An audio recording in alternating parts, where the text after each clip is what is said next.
Police అనగానే అరే తురే అని మాట్లాడుతూ కసురుకునే పోలీసుని చూసాం. కానీ మీకు పరిచయం చేసిన పోలీసు అయ్యా అమ్మ అని సంబోధించే పోలీస్ ఆయనే డీజీ రామ్మూర్తి గారు, head constable, 2 town police station, Madanapalle, Annamayya జిల్లా.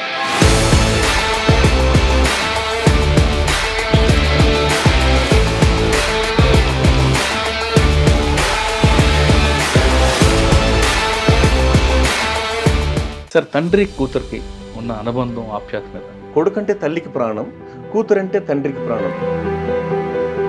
క్షమించాలి, నేను అందరినీ అనను కానీ కొరివి పెట్టేది కొడుకు, కూడు పెట్టేది కూతురు అన్నారు సార్. లేక లేక ఆ ఇంట్లో తల్లిదండ్రులకు కలిగింది ఒక్క బేటీ, అందువల్ల అయ్యింది ఆ ఇల్లు బ్యూటీ. ఆడబిడ్డ తండ్రి లోకాన ఘన పాటి సార్. సూపర్. మా గురువు నారాయణ స్వామి గారు చెప్తుంటారు, ఒక గృహిణికి జీతం ఎంత ఇవ్వాలంటే ఆ దేశ రాష్ట్రపతి కన్నా ఇచ్చే జీతానికన్నా ఎక్కువ ఇవ్వాలండి సార్. అది గృహిణి యొక్క గొప్పతనం సార్. కొంతమంది ఇంకా పురుషుల మేము స్త్రీ అంటే అణిగిమణిగి ఉండాలనే భావన ఉంటారు. అంటే సార్, ప్రపంచంలోనే ఎన్ని సంప్రదాయాలు ఉండొచ్చు, ఎన్నో రకాల ఆచారాలు ఉండొచ్చు, కానీ ప్రపంచం మొత్తం సాల్యూట్ చేస్తుంది సార్. అందుకే మన ఫ్యామిలీని మనం కాపాడుకోవాలి. ఎందుకంటే అప్పటి కుటుంబం చూడండి సార్, ఎంతో మందికి అప్పట్లో సైకాలజిస్టులు లేరు, మోటివేషనల్ స్పీకర్స్ లేరు. ఆ ఓదార్పు కరువైంది కాబట్టి ఈరోజు సైకాలజిస్టులు పుట్టుకొచ్చారు. నాన్న గురించి చెప్పండి. తండ్రి కొడుకును పక్కన కూర్చోబెట్టుకొని అడిగాడంట, ఒరే నాన్న, నేను చనిపోతే నువ్వు ఏడుస్తావరా అంటే, నేను ఏడవండి. ఎందుకురా, నీకు జన్మనిచ్చినాను రా అన్నాడు. అయితే ఏంటి, నీకోసం ఎంతో త్యాగం చేశాను, చేసింటే నువ్వు మనిషి కాదు అనుకో, నువ్వు కసాయి అనుకో. నువ్వు డాడీ, మీరు చనిపోయిన తర్వాత నేను ఏడుస్తానో లేదో మీకు ఎలా తెలుస్తుంది డాడీ?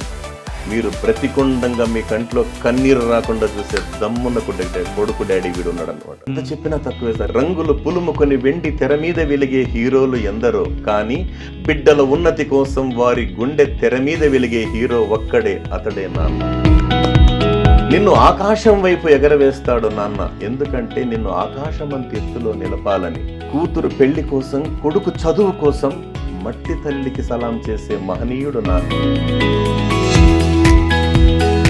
ప్రతి ఒక్కడు కూడా మత్తుగా అలవాటుపడుతున్న ఈ లోకంలో వాళ్ళని కనువిప్పు కలిగించడానికి మీ దగ్గర ఏమైనా స్టోరీ కానీ, కవిత కానీ? ప్రపంచంలో యువత ఎక్కువగా ఉన్న దేశం మన భారతదేశం. యువత చేతిలో దేశ ప్రగతి ఉంది అంటారు సార్. అందుకే చెప్తుంటాం, మై డియర్ యూత్, మీరే దేశానికి దిక్కు, మీ మీదే జనం లుక్కు, మీరుండడం మీ ప్రజల లక్షణాలు. మనిషిని భగవంతుణ్ణి భాగ్యవంతుణ్ణి చేసేదే విద్య. సృష్టిలో ఇతరులకు ఎంత పంచినా మరింత పెరిగేది విద్య ఒక్కటే. రాజు రాజ్యంలో మాత్రమే పూజింపబడతాడు, విద్యావంతుడు ప్రపంచంలో ఎక్కడ ఉన్నా పూజింపబడతాడని చెప్పడానికి. బ్రతుకంటే బస్తీ మే సవాలురా, ఈ ప్రపంచమే మాయా బజారురా, గురి చూసి కొట్టాలిరా, వల వేసి పట్టాలిరా. అనుకున్న లక్ష్యాన్ని సాధించి అమ్మ నాన్నల్ని గుండెల్లో పెట్టి చూసుకునే బంగారు బిడ్డలు కావాలని మనస్ఫూర్తిగా భగవంతుని, అల్లాని, జీసస్ని కోరుకుంటున్నాను. ఏ మాత్రం ఒక చిన్న తీరిక దొరికినా నా ప్రపంచ విద్యార్థులతో, నా ఊపిరి ఉన్నంత వరకు విద్యార్థులకి నా జీవితం అంకితం అంటాను. Welcome to I dream. Police అనగానే అరే తురే అని మాట్లాడుతూ కసురుకునే పోలీసుని చూసాం. కానీ మీకు పరిచయం చేసిన పోలీసు అయ్యా అమ్మ అని సంబోధించే పోలీస్ ఆయన చూడగానే చాలామందికి తమ ఆత్మీయుడు చూసినంత భావం కలుగుతుంది. ఆయన దగ్గరికి వెళ్ళి సమస్య చెప్పుకుంటే సమస్య పరిష్కారం అయిపోతుంది. ఆయనే డీజీ రామ్మూర్తి గారు, head constable, 2 town police station, Madanapalle, Annamayya జిల్లా. రామ్మూర్తి గారు అనగానే తెలుగు రాష్ట్రాలే కాదు, ప్రపంచంలో ఉన్న తెలుగు వారందరికీ సుపరిచితుడు. ఆయన రాసిన అమ్మ మీద కవిత చాలామందికి కంట తడి పెట్టిస్తుంది. అసలు ఆ కవిత వినగానే తల్లుల గురించి కానీ, తల్లిని కూడా పక్కన పెట్టే వాళ్ళు కూడా కదులుతారు. అటువంటి వ్యక్తిని మీకు పరిచయం చేస్తున్నా. ఆయన చాలా కవితలు ఈ మధ్యకాలం రాశారు. ముఖ్యంగా డ్రగ్స్ మీద రాశారు, తండ్రి కూతురు అనుబంధం మీద రాశారు. తండ్రి కూతురు మీద ఎంత ప్రేమ పెంచుకుంటారనే విషయం కూడా ఆయన కవితల ద్వారా తెలుస్తుంది. ఆయన మరొకసారి మీకు పరిచయం చేస్తూ ఇటీవల కాలంలో ఆయన రాసిన కవితలు అడుగుతారు. సార్ నమస్తే అండి. సార్ నమస్కారం. రామ్మూర్తి గారు, మీరు అమ్మ మీద రాసిన కవిత ప్రపంచంలో తెలుగు వాళ్ళందరినీ కదిలిస్తుందండి సార్. అంటే కేవలం తెలుగు వాళ్ళే కాకుండా నాకు తెలిసి కొంతమంది అది బాగా వైరల్ అవడంతో దాన్ని ఇంగ్లీష్లోని, హిందీలోని ట్రాన్స్లేట్ చేసుకొని వినేవాళ్ళు కూడా ఉన్నారు సార్, ఎదురయ్యారు. అవును సార్. రామ్మూర్తి గారు అనగానే ఆ తల్లి, అమ్మ పేగు బంధం గురించి మీరు వివరించింది అది ఎవరు దాన్ని అంటే సాధారణంగా mother's day, sir international mother's day ఆ రోజే కాకుండా 360 రోజులు ఎక్కడో దగ్గర మీ కవిత కనిపిస్తుంటుంది, వినిపిస్తుంటుంది. తల్లికి కొడుక్కి బంధం, లేదా తల్లికి పిల్లల మీద బంధం అనేది అర్థం చేస్తుంటుంది. ఇంకా మీరు మీ డ్యూటీ చేస్తూనే ఇంకా చాలా మీరు కవితలు రాసినట్టుగా తెలుస్తుంది. చాలామంది విద్యార్థులకి మీరు స్కూల్కి వెళ్ళి వాళ్ళలో చైతన్యం కల్పించడానికి మీరు చేస్తున్న కార్యక్రమాలు కనిపిస్తుంటాయి. ఇటీవల కాలంలో మీరు రాసిన ముఖ్యంగా చెప్తే తండ్రి కూతురు మీద అనుబంధం, చాలామంది తండ్రి కూతురు అనుబంధం కొంతమంది దరిద్రులు రకరకాలు మాట్లాడుతుంటే మీరు రాసిన కవిత చాలామందికి కంట తడి పెట్టిస్తుందని నేను అనుకుంటున్నాను. ఒకసారి చెప్పండి. నమస్కారం సార్.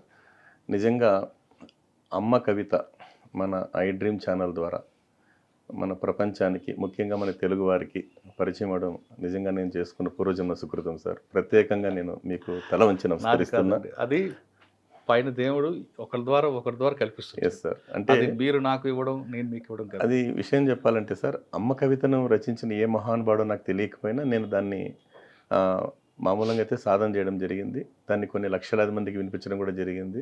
లక్షలాది మంది కాదు, కోట్లాది మందికి సార్ వినిపించడం జరిగింది అనమాట. అందులో భాగంగానే నేను మరలా కూడా కొంచెం బాధ్యత పెరిగింది సార్. బాధ్యత పెరిగింది ఎందుకంటే నేను ఒక మధ్యతరగతి కుటుంబంలో జన్మించిన, ఎలా ఉంటాయో ఆ కష్ట నష్టాలు నాకు తెలుసు సార్. కాబట్టి ప్రస్తుత సమాజంలో రాను అంటే కొన్ని చూస్తూ కూడా సార్, అంటే తల్లిదండ్రుల పట్ల బిడ్డలు చూపిస్తున్నటువంటి చాలామంది బిడ్డలు ఆప్యాయత చూపిస్తున్నారు. నిజంగా వారికి నేను చేతులెత్తి నమస్కరించాలి. కొంతమంది అయితే కొన్ని కారణాల రీత్యా తల్లిదండ్రులని కొంచెం అనరాని మాటలు అనడం, ఇవన్నీ బాధ అనిపిస్తుంది సార్. అలాంటప్పుడు నేను కొంతమంది మా గురువులు సపోర్ట్ తీసుకుని డాక్టర్ సి నారాయణ స్వామి గారు కావచ్చు, నరసింహారెడ్డి గారు, ఇట్లాంటి వాళ్ళు కానీ, మన పోతుపోలు రెడ్డప్ప గారు, విశ్రాంత ఎంఈఓ గారు, వీళ్ళందరి యొక్క బ్లెస్సింగ్స్ తోటి నేను అడుగుతుంటా, గురువుగారు ఏదైనా మంచి చెప్తే బాగుంటుంది. ఎందుకంటే సార్, ఒక్క మాట ఉల్లాసాన్ని కలిగిస్తుంది, ఒక్క పాట ఉత్సాహాన్ని కలిగిస్తుంది, ఒక్క అడుగు 1000 మైళ్ళ ప్రయాణానికి నాంది పలుకుతుంది అన్నారు సార్. అదే క్రమంలో ఒక్క రోజులో మహావృక్షం కాలేవు, విత్తుగా ఉన్నప్పుడు నువ్వు ఎవరికీ తెలియదు, భూమిని చీల్చుకొని మొలకగా మారినా నిన్నెవరూ పట్టించుకోరు, ఓపిక పట్టి మొక్కవై ఎదిగినా నిన్నెవరూ గమనించరు, ఎండ వానల కోర్చి చెట్టుగా మారినప్పుడు గుర్తిస్తుంది లోకం, కాయళ్ళు కాచి పళ్ళనిస్తున్నప్పుడు నీ వెంట పడుతుంది సమాజం, మహావృక్షమై ఎదిగిన నాడు నీ నీడకై పరితపిస్తోంది ప్రపంచం, నిలువెత్తు నిదర్శనం అందుకు కావాలి నీవు సజీవ సాక్ష్యం అంటూ విద్యార్థి లోకాన్ని నిత్యం పలకరిస్తూ ఉండటం నేను చేసుకున్న పూర్వజన్మ సుకృతం సార్. కరెక్ట్ అండి. మొక్కని చూసి నేర్చుకోమని చెప్తారు ప్రతి మనిషికి కూడా. అవును సార్. ఎందుకంటే ఎంత ఎదిగినా వదగాలన్నది చెట్టును చూసి నేర్చుకో, క్రమశిక్షణతో మెలగాలన్నది చీమను చూసి నేర్చుకో, బద్ధకాన్ని వదలాలన్నది గడియారాన్ని చూసి నేర్చుకో, ఉన్నది ఉన్నట్లు చెప్పాలన్నది అద్దాన్ని చూసి నేర్చుకో, పరుల కోసం పాటు పడాలన్నది నదిని చూసి నేర్చుకో, అందరికీ ప్రేమను పంచాలన్నది భగవంతుని చూసి నేర్చుకో. సార్, తండ్రి కూతురికి ఉన్న అనుబంధం, ఆప్యాయత మీద సార్ ఖచ్చితంగా చెప్తాను సార్. నాకు ఎందుకంటే రకరకాలుగా అనేక మంది మహానుభావులు రకరకాలుగా రాశారు సార్. దానిలో నేను నా దగ్గర ఉన్న ఒక 2 లైన్స్ ఆర్ 3 లైన్స్ ఉండొచ్చు. అందులో భాగంగా నేను గతంలో అమ్మ గురించి అంత చెప్పినంత స్థాయి ఉండకపోవచ్చు, కానీ నాన్న అనే విషయానికి వస్తే, అంటే సార్, తండ్రికి కూతురు మీద విపరీతమైన అభిమానం సార్. అలాగే కొడుక్కి, అంటే కొడుకు అంటే తల్లికి ప్రాణం, కూతురు అంటే తండ్రికి ప్రాణం. ఇదే భగవంతుడు సృష్టించినటువంటి అద్భుతమైన, కూతురికి తండ్రి మీద అంతే ప్రాణం ఉంటుంది, కానీ కొడుక్కి తల్లి మీద ఉండకపోవచ్చు. ఎందుకంటే ఇది ఒక మాట, ఏం పెద్ద ఏమరో నేను చదివిన కవిత సార్ ఇది. కడుపులో బిడ్డ తిరగబడ్డాడు, పెద్ద ఆపరేషన్, కోలుకోవడానికి 2 సంవత్సరాలు పట్టింది, మళ్ళీ తిరగబడ్డాడు 22 సంవత్సరాల తర్వాత, పిచ్చి తల్లి కోలుకునేది ఎప్పుడు సార్? అందుకే క్షమించాలి, నేను అందరినీ అనను, కానీ అంటే కొరివి పెట్టేది కొడుకు, కూడు పెట్టేది కూతురు అన్నారు సార్. కూతుర్నే కనాలంటారు అంటారు సార్. అంటే అది నేను కూడా ఆడబిడ్డ తండ్రి కాబట్టి నాకు ఆ స్వార్థం ఉంది కాబట్టి అదే సార్ నేను చెప్తున్నా. అందులో భాగంగా అన్నారు కదా సార్. అంటే కూతురు ఇంటికి వెలుతురు, కూతురున్న ఇల్లు కలకలలాడుతూ ఉంటుంది, కూతురు లేని ఇల్లు వెలవెలలాడుతూ ఉంటుంది అన్నారు సార్. అందుకే లేక ఆ ఇంట్లో తల్లిదండ్రులకు కలిగింది ఒక్క బేటీ, అందువల్ల అయ్యింది ఆ ఇల్లు బ్యూటీ, ఆడబిడ్డ తండ్రి లోకాన ఘన పాటి సార్. సూపర్. ఇది ఆడబిడ్డ గురించి చెప్పేటప్పుడు సార్. అందుకే ఒక స్త్రీమూర్తి విషయంలో తీసుకుంటే సార్, ఇప్పుడున్నటువంటి పరిస్థితుల్లో మనం గతంలో చూసాం కదా సార్, పెద్దవాళ్ళు చెప్పినట్టుగా స్త్రీమూర్తికి ఇస్తున్నటువంటి ఒక గొప్ప స్థానం అంటే పురాణాల నుంచి తీసుకుంటే బ్రహ్మ, సృష్టికర్త బ్రహ్మ తన భార్య అయిన సరస్వతీదేవిని నాలుక మీద ఉంచుకున్నాడు సార్. మహావిష్ణువు తన యొక్క హృదయస్థానాన్ని ఇచ్చాడు లక్ష్మీదేవి గారికి. అలాగే ఇంకా శివుడైతే పరమశివుడు తన అర్ధ శరీరాన్ని అర్ధనారీశ్వరుడు అన్నారు ఆయన్ని. అందుకే ఎక్కడైతే స్త్రీలు పూజింపబడతారో అవి దేవతా లోకాలు అయినాయని కూడా మనం చరిత్రలో చదువుకున్నాం. ఇప్పుడు కూడా సార్ ఏ ఇంట్లో అన్యోన్య దాంపత్యం అంటే సార్ ఒకప్పుడు ట్రేస్ ద అంటే ఒక if you don't mind sir, పాతకాలం ఒక ప్రతి ఒక్క స్త్రీమూర్తి విజయం వెనుక అంటే ప్రతి ఒక్క పురుషుడు స్త్రీమూర్తి విజయం ఉంటుంది అని చెప్తారు. అంటే now trace the lady behind offence once upon a time, now trace the lady behind success అన్నారు సార్. ఎందుకంటే వాళ్ళు ఇంట్లో ఉదయం నిద్ర లేచింది మొదలుకొని సార్, మామూలుగా గృహిణి అంటారు కదా సార్, గృహిణి అనే విషయానికి వస్తే మీరు హౌస్ వైఫా అంటారు. ఎంత సులకనగా అంటారు సార్. అదే హౌస్ వైఫ్ అనే విషయానికి వచ్చినప్పుడు ఆ మహాతల్లి ఉదయం నిద్ర లేచింది మొదలుకొని సార్ తెల్లారు అంటే సూర్యుడు ఉదయించక ముందు నిద్ర లేచి ఆ తర్వాత ఆ ఇంటి పనులన్నీ చక్కదిద్దుకుని తను తింటుందో తినలేదో బిడ్డలు క్యారియర్ కట్టేయడం, వాళ్ళకి మంచిర్లు చూడడం, స్కూల్కి పంపడం, మళ్ళీ ఇంటి పనులు చూసుకోవడం, మళ్ళీ మధ్యాహ్నం భోజన కార్యక్రమం, ఆ తర్వాత భర్త ఇంటికి వస్తే భోజనం పెట్టడం, మళ్ళీ సాయంత్రం మళ్ళీ పిల్లలు ఇంటికి చూసుకోవడం, మళ్ళీ ఈ ఇంట్లో ఉంటాయి కదా సార్ ఇంటి పనులు, ఇంటిల్లి పాది పనులు అంటే ఒకటేని కాదు సార్, ఇల్లు శుభ్రపరచడం కావచ్చు, పాత్రగానులు అంటే సామాన్లు కడుక్కోవడం కావచ్చు, లేదా చాలా పని ఉంటుంది. ఇవన్నీ చేసిన తర్వాత అదే అన్నారు కదా సార్, మా గురువు నారాయణ స్వామి గారు చెప్తుంటారు మాటల సందర్భంలో, ఒక గృహిణికి జీతం ఎంత ఇవ్వాలంటే ఆ దేశ రాష్ట్రపతి కన్నా ఇచ్చే జీతానికన్నా ఎక్కువ ఇవ్వాలి అంటున్నారు సార్. అది గృహిణి యొక్క గొప్పతనం సార్. సార్ మీరు చెప్పిన దాంట్లో ఇంకొక విషయం ఏంటంటే కొంతమంది ఇంత ఇంటి పని చేసి కూడా ఆఫీస్కి వెళ్ళి కూడా పని చేస్తుంటారు. అవును సార్. మీరు గృహిణి అన్నారు కదా, అవును సార్, హౌస్ వైఫ్ అవునవును, హౌస్ వైఫ్ కదా వాళ్ళు, working women sir. Correct, yes sir. అది చాలా మనం 24 గంటలు పనిచేస్తారు. వారి గురించి ఎంత చెప్పినా తక్కువే, వాస్తవం చెప్తున్నా, ఎంత చెప్పినా తక్కువే. ఇప్పుడు అంటే ఈ పోటీ ప్రపంచంలో భార్య భర్త ఇద్దరు కష్టపడితే తప్ప 4 ఏళ్ళ నోట్లకు పోవు సార్. అలాంటి పరిస్థితి ఏర్పడింది. అదే క్రమంలో ఇప్పుడున్నటువంటి వాస్తవానికి మైక్రో ఫ్యామిలీస్ అయిపోయినాయి. అంటే గ్లోబ్ జేబులోకి వచ్చింది అంటారు కదా సార్, గ్లోబ్ జేబులోకి వచ్చింది అంటారు. ఈ క్రమంలో ఇలా జరుగుతున్న క్రమంలో ఈ పోటీ ప్రపంచంలో మనం నిరంతరం ఇద్దరు కష్టపడి ఆ బిడ్డల్ని పెంచే క్రమంలో చాలా ఇబ్బందులు పడుతున్నారు. కొంతమంది అయితే సంతోషంగా ఏ అలవాట్లు లేని వాళ్ళు అయితే హ్యాపీగా ఉన్నారు సార్. ఇంకొంతమంది అలవాట్లకు బానిసై మళ్ళీ తప్పించుకొని కూడా మళ్ళీ జీవితాలు సరిదిద్దుకున్న వాళ్ళు ఎంతోమంది ఉన్నారు సార్. సార్ ఇంత జరుగుతున్న ప్రతి ఇంటికి మీరు అన్నట్లుగా ఆ ఇంటికి ఆ గృహిణి వెలుగు. అవును సార్. ఆమె లేకపోతే ఇంట్లో గడవడం ఉంది చాలా కష్టం. అవును సార్.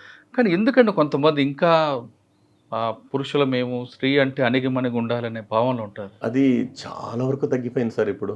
ఎందుకంటే విద్య వాళ్ళు ఎక్కువ మంది చదువుకోవడం, కాలక్రమేణా చదువుకోవడం. ఎందుకంటే కోట్ల జనాభా కదా సార్, చెదురుమదురు జరుగుతూనే ఉంటాయి. కానీ చాలామంది కనువిప్పై ఎందుకంటే సార్ ఆ కుటుంబం, ఎందుకంటే మన భారతీయ సంప్రదాయంలో అంటే సార్ ప్రపంచంలోనే ఎన్ని సంప్రదాయాలు ఉండొచ్చు, ఎన్నో రకాలైన ఆచారాలు ఉండొచ్చు, కానీ మనకున్నటువంటి కుటుంబ వ్యవస్థ అంటే ప్రపంచం మొత్తం సాల్యూట్ చేస్తుంది సార్. అందుకే మన ఫ్యామిలీని మనం కాపాడుకోవాలి. ఎందుకంటే కుటుంబం ఒక అద్భుతమైన కళాఖండం. కుటుంబం అంటే ఒక నమ్మకం. అంటే కుటుంబం ఎంత చెప్పినా, ఎందుకంటే సార్ ఉమ్మడి కుటుంబాలు చూడండి సార్, ఎంతోమందికి అప్పట్లో సైకాలజిస్టులు లేరు, మోటివేషనల్ స్పీకర్స్ లేరు. అక్కడ ఉన్నటువంటి చిన్నాన్నో పెదనాన్నో మామ అక్క బావ వీళ్ళందరూ కూడా ఏం చేసేటోళ్ళంటే ఏదైనా వస్తే ఓదార్చేవాళ్ళు సార్. ఆ ఓదార్పు కరువైంది కాబట్టి ఈరోజు సైకాలజిస్టులు పుట్టుకొచ్చారు, మోటివేషనల్ స్పీకర్స్ పుట్టుకొచ్చారు. ఆ పరిస్థితి ఏర్పడింది సార్. సార్ మీరు చెప్తున్నట్లుగా ఆ ఇంటికి వెలుగు సరి, కానీ కొంతమంది మాత్రం మహిళలు చేస్తున్న కొన్ని కార్యక్రమాల వల్ల వాళ్ళకు చెడ్డ పేరు వచ్చి వాస్తవం అంటారా? అంటే వాళ్ళు భర్త మీద ఎక్కువగా ఆజమాయిషి చూపించడానికో లేదా అత్తామామను వేధిస్తున్న సంఘటన కూడా ఎదురుపడుతుంటాయి. అది కొన్ని సందర్భాల్లో వాళ్ళ పెరిగిన వాతావరణం అంటే సైకలాజికల్ ఫీలింగ్స్ ఉంటాయి సార్. అది చాలా పెద్ద విషయం సార్. ఎందుకంటే కొన్ని ఆర్థిక పరిస్థితుల వల్ల ఉండొచ్చు, లేదా ఇమడలేని పరిస్థితుల వల్ల ఉండొచ్చు, ఇలా జరుగుతూ ఉంటుంది సార్. ఇవన్నీ అంటే అప్ అండ్ డౌన్స్ ఉంటాయి సార్. అప్ అండ్ డౌన్స్ అంటే దాన్ని కాలక్రమేణా కూడా కొన్ని కనుమరుగే అవకాశాలు వస్తాయి. ఎవరైనా కూడా సార్ కుటుంబంని అర్థం చేసుకోగలిగితే సంతోషంగా బతికే స్థాయి ఉంటుంది సార్. నాన్న గురించి చెప్పండి. నాన్న సార్ మామూలుగా నాన్న నేను గతంలో చెప్పాను కదా సార్, అంటే మన లాస్ట్ టైం మన ఇంటర్వ్యూలో కూడా చెప్పడం జరిగింది. తండ్రి కొడుకును పక్కన కూర్చోబెట్టుకొని అడిగాడంట, నాన్న ఒరే నాన్న నేను చనిపోతే నువ్వు ఏడుస్తావరా అంటే, నేను ఏడవని డాడీ.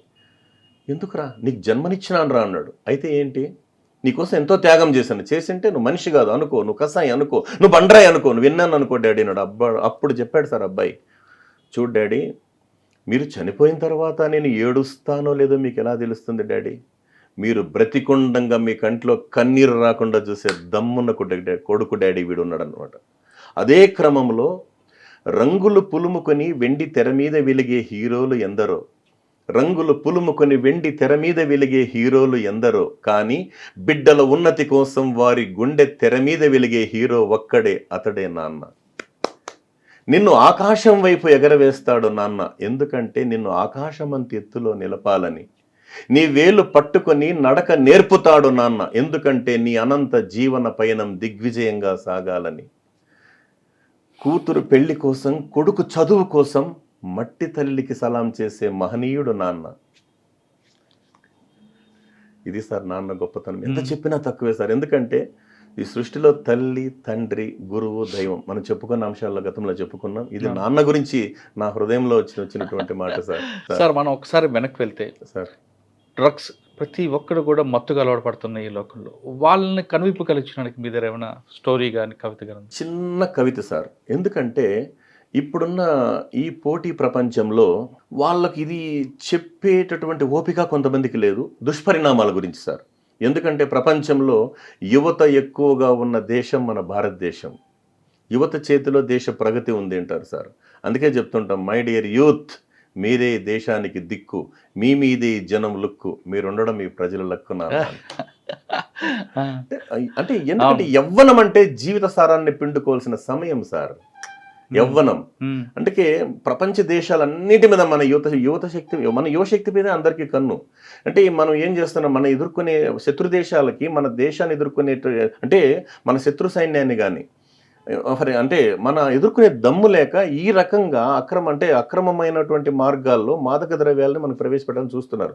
కానీ కేంద్ర రాష్ట్ర ప్రభుత్వాలు తమ ప్రయత్నం చేస్తున్నప్పటికీ కూడా ప్రజల్లో కూడా మార్పు రావాలి సార్. ప్రజల్లో మార్పు రావాలి. ఆ కనువిప్పైన సందర్భాల్లోనే మనం దీన్ని నియంత్రించగలం. అందుకు ముఖ్యంగా కుటుంబం నుంచి మెయిన్ ప్రారంభం. దాన్ని గుర్తించడం, దాన్ని తీసుకుపోయి అంటే సార్ మెయిన్ ప్రాథమిక దశలో గుర్తిస్తే ఇది తప్పురా నాన్న అని చెప్పలేకపోవడం కూడా పెద్ద తప్పే.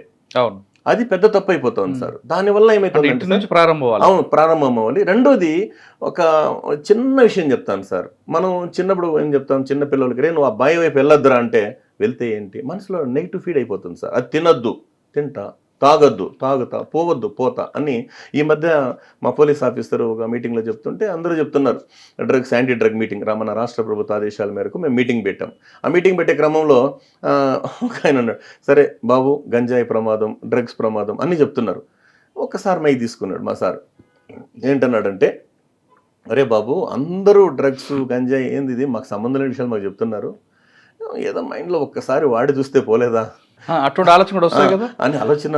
అంటే పదే ఒక విషయాన్ని వినేటప్పుడు అది మీడియా ద్వారా ఉండొచ్చు, లేదా ఏదో రూపంలో సార్ సోషల్ మీడియా ఉండొచ్చు, లేదా ఏదో సార్ మాటల ద్వారా ఉండొచ్చు. ఎందుకు చెప్తారు వీళ్ళు దీని గురించి, ఒకసారి చూద్దామనే క్రమంలో వస్తే జీవితాలు ఎట్లా నాశనం అయిపోతాయని చెప్పడానికి ఒక మోరల్ స్టోరీ ఏమంటే, ఒక రాజ్యంలో ఒక రాజు ఉండేవాడు సార్. అతని దగ్గర ఒక తెలివైన మంత్రి ఉన్నాడు. ఆయన ఏం చెప్పాడంటే రాజుగారికి మంచి సలహాలు ఇస్తుంటాడు. ఓ రోజు, రాజా మీరు పొరుగు దేశం నుంచి రేపు గుర్రాల వ్యాపారస్తాడు, మీరు అన్ని గుర్రాలు కొనండి, కానీ ఆ నల్ల గుర్రం మాత్రం కొనొద్దండి. నల్ల గుర్రం అది చాలా అట్రాక్షన్గా ఉంటుంది, పవర్ఫుల్ గుర్రం అది. నేను దయచేసి చెప్తున్నాను, నా నల్ల గుర్రం కొనొద్దు అని చెప్పి వెళ్ళిపోతాడు సార్. ఒకవేళ మళ్ళీ వచ్చాడు, మీరు కొన్నారే అనుకో, దాన్ని ఒక పక్కన కట్టేసి మేతేయండి, స్వారీ మాత్రం చేయొద్దండి. ఒకవేళ మీరు చేశారే అనుకో, తూర్పు, ఉత్తరం, పడమర అంటే 3 దిక్కులకి వెళ్ళండి, దక్షిణం వైపు మాత్రం వెళ్ళొద్దండి. ఒకవేళ మీరు వెళ్ళారే అనుకో, అక్కడ అందమైన అమ్మాయిలు ఉంటారు, చూడొద్దండి. ఒకవేళ చూసారే అనుకో, లవ్లో మాత్రం పడొద్దండి. పడ్డారే అనుకో, పెళ్లి మాత్రం చేసుకోవద్దండి. చేసుకున్నారే అనుకో, పెళ్ళాం మాట వినొద్దండి. ఇది అయ్యే పనేనా సార్? జరగదు. ఆ గుర్రం కొండవు ఎందుకు అంటే అలవాటుని ఫస్ట్ సాలెగూళ్ళలా ఉన్నటువంటి అలవాట్లు ఇనుప సంఖ్యలుగా మారేదానికి ఒక సంబంధించినటువంటి ఒక చిన్న మోరల్ స్టోరీ సార్ ఇది. మరుసటి రోజు గుర్రాలు వచ్చాయి. అయినా రాజు కదా సార్, కొంత ఇగో ఉంటుంది. మంత్రి చెప్పాడు, నేనెవరిని, కింగ్. అన్ని గుర్రాలు చూశాడు, కానీ చూపంతా దేని మీద ఉంది, నల్ల గుర్రం. కొనేయి, ఎంత అనగానే కొను, తగ్గడం లేదు. తర్వాత ఏమైంది, కట్టేసి పెట్టారు. మ్యాచ్ చూశాడు, ఒకసారి రైట్ చేస్తే బోలే అన్నాడు. ఈ పోయే స్పీడ్కి ఏమైందంటే సార్, ఈ 4 కూడా వెళ్ళిపోయింది తెలియదు. పోతా పోతా మన చూపు ఏమైంది, అందమైన అమ్మాయిలో ఇవ్వబడింది, లవ్లో పడ్డాడు, పెళ్లి చేసుకున్నాడు. నేను పెళ్ళాం మాట వింటానా అన్నాడు. ఒకానొక సందర్భంలో ఏమండి, మనం 10 మంది కొంతమంది పండితులకి ఎవరికన్నా I mean 10 మందికి భోజనం పెడదాం అని చెప్పింది. ఆ 10 మందికి మంచి పనే కదా సార్, 10 మందికి భోజనం పెట్టడం అంటే మంచి విషయమే కదా. ఆ 10 మందికి ఆహ్వానిస్తారు, ఇది మంచి విషయమే, భార్య చెప్పింది ఏం చేద్దామని పిలిపిస్తాడు. ఆ అన్నం పెట్టే క్రమంలో ఒక యువకుడు ఏం చేస్తాడంటే రాణిగారి మీద కన్నేస్తాడంట. అంటే నా ఇంటికి వచ్చి నా కూడు తిని నువ్వు నా అంటే మా ఇంట్లో స్త్రీ మీద నువ్వు కన్ను వేస్తావా అని చెప్పి వాడిని అక్కడే స్పాట్లో అతను తల తీసేస్తాడు. వీళ్ళందరూ ఏమంటారు, అక్కడ వచ్చినటువంటి ప్రజలు ఏం చెప్తారు, మాకు పిలిచి అంటే భోజనం పెట్టి మా వాడిని చంపుతావా, నీ రాజ్యం సర్వనాశనం అయిపోయి చెప్పించేస్తారు సార్. ఇది కథ. ఎక్కడికెక్కడ వచ్చింది చూడండి సార్. అందుకే పెద్దవాళ్ళు చెప్పే మాటలు వినాలి అంటారు సార్. పెద్దవాళ్ళు చెప్పే మాటలు వినాలి. డెసిషన్ కూడా సార్, దీనికి ఒక రిలేటెడ్ డెసిషన్ ఏమంటే, మనకు పెద్దవాళ్ళు చెప్తుంటారు కదా సార్, కురుక్షేత్ర సంగ్రామం ప్రారంభం కాకముందు పాండవులది అరణ్యవాసం అజ్ఞాతవాసం అయిన తర్వాత మన శ్రీకృష్ణ భగవానుడు ధర్మరాజు వాళ్ళు కూర్చొని విడిదిలో కూర్చొని మళ్ళీ ఏం చేస్తాడు, రాయబారానికి అంటే వీళ్ళిద్దరూ ఒక సిట్టింగ్లో కూర్చొని మాట్లాడుకుంటారు. ఏమని కండిషన్స్ ఉన్నాయి కదా సార్, సగం రాజ్యం ఇస్తామన్నమాట అంటే అన్నమాట. ఆ వెళ్ళే క్రమంలో ఏం చేస్తారంటే, ముందు పెద్దవాళ్ళు చెప్పిన సామెత మాట చెప్తాం సార్. నాన్న ఎక్కడికైనా బయట వెళ్తాడంటే పొద్దున బయలుదేరేటప్పుడు అడగకూడదు సార్, నైట్ చెప్పేస్తాడు నేను పలానా పనికి వెళ్తున్నాను అని. అది చాలా పెద్ద మాట సార్. అది ఎక్కడికి నడితే పని జరగదనేటువంటి సామెత చాలా పల్లెటూళ్ళలో కానీ పెద్దవాళ్ళలో కూడా ఉంది సార్. ఈయనేమంటాడు, చెప్పేసిన తర్వాత కాస్తే 4 అడుగులు వేస్తాడు. ఎవరు, శ్రీకృష్ణ భగవానుడు. ఏం బావా రాయబారానికి పోయిస్తూ వస్తావా అంటాడు. ఒక 4 feet వెళ్ళంగానే ధర్మరాజు బావా ఆగు అంటాడు. ఏం బావా అంటాడు. నువ్వు పోయే పని అవుతుందా బావా అన్నాడు. ఇంకేడవుతుందబ్బా, ఇప్పుడే నువ్వు అపశకునం పలికినావు, అశుభం పలికినావు అంటాడు. ఏమంటే ఏం లేదు బాబా, ఆల్రెడీ 12 ఏళ్ళు అయిపోయింది, రిజిస్ట్రేషన్ అయిపోయింటే వాళ్ళ పేరిట్లో, కాబట్టి పని చేయ బాబా 5 ఊర్లను అడుగుంటే, సరే బా ట్రై చేస్తానులే అంటాడు ఆయన శ్రీకృష్ణ భగవానుడు. కొంచెం ముందుకు వెళ్తే ద్రౌపదమ్మని, అన్నా గుర్తుందన్న శబదం, సంధికి మాత్రం ఒప్పుకోవద్దన్న, యుద్ధం జరగాల్సిందే, చూడన్నా ఇంకా నా కురుల్ని నేను ముడేయలేదన్నా. ఇంకొంచెం పక్కన వెళ్ళగానే భీముడు, బావా నేను అతన్ని దుర్యోధను కొట్టి అంటే వాళ్ళిద్దరిని సంహరించింది నేను ఒప్పుకోను బావా అంటాడు. అర్జునుడు, బావా నా అస్త్రాలను ఏమైపోవాలా అంటాడు. నకుల సహదేవుడు, లేదు బాబు యుద్ధమే జరగాలన్నారు. అందుకే ఏ రోజు కూడా డబుల్ డెసిషన్ తీసుకోకూడదు అంటారు సార్. విద్యార్థి కావచ్చు, ఏ వ్యక్తి అయినా కావచ్చు, సింగిల్ డెసిషన్ వల్ల చాలా ప్రయోజనాలు జరుగుతాయి సార్. సార్ ఇందాక మీరు చెప్పిన కథలో డ్రగ్ గురించి గుర్రంతో పోల్చారు. గుర్రం కొనొద్దు అన్నారు కాబట్టి, చూడొద్దు అన్నారు కాబట్టి ఆయన రాజుగారి దృష్టికి వెళ్ళింది, తర్వాత జరిగే పరిణామాలు ఎదురాయి. అంటే మనం కూడా తెలియని వ్యక్తికి డ్రగ్ వాడద్దు అని చెప్తే ఒకసారి వాడితే పోలేదా అనే భావనలో వెళ్తారంటారా? అంటే వెళ్తారంటే, ఇప్పుడు సొసైటీ ఎలా ఉందంటే సార్, ఒకప్పుడు ఒక చిన్న చెడు చూడాలన్న భయం వేసేది సార్. అంటే మద్యం ఉండొచ్చు, సిగరెట్ ఉండొచ్చు, మరుగునిపై తాగేటోళ్ళు సార్. ఇప్పుడు ఏమైందంటే జనాలలో మీకు తెలియదేమో సార్, విపరీతమైన జనాభా పెరగడం, అంటే ఫ్యాషన్, అంటే ఒక బ్యాడ్ హ్యాబిట్ని ఫ్యాషన్గా ఫీల్ అయ్యే దుస్థితి వచ్చింది సార్ ఈరోజు. ఇది స్మోకింగ్ ఈజ్ ఎ ఫ్యాషన్, దాని మీద రాసి ఉంటుంది sir, smoking injuries to health అన్నారు. అయినా వాడు ఏం చేస్తున్నాడు, స్మోకింగ్ ఫ్యాషన్ అంటాడు. ఇది అయిపోయింది అనమాట. కానీ అది అన్నీ తెలుసుకునే లోపల ఏంటంటే మనకు లోపల ఉండేటువంటి స్పేర్ పార్ట్స్ డ్యామేజ్ లోపల మళ్ళీ తెలుసుకుంటాడు సార్.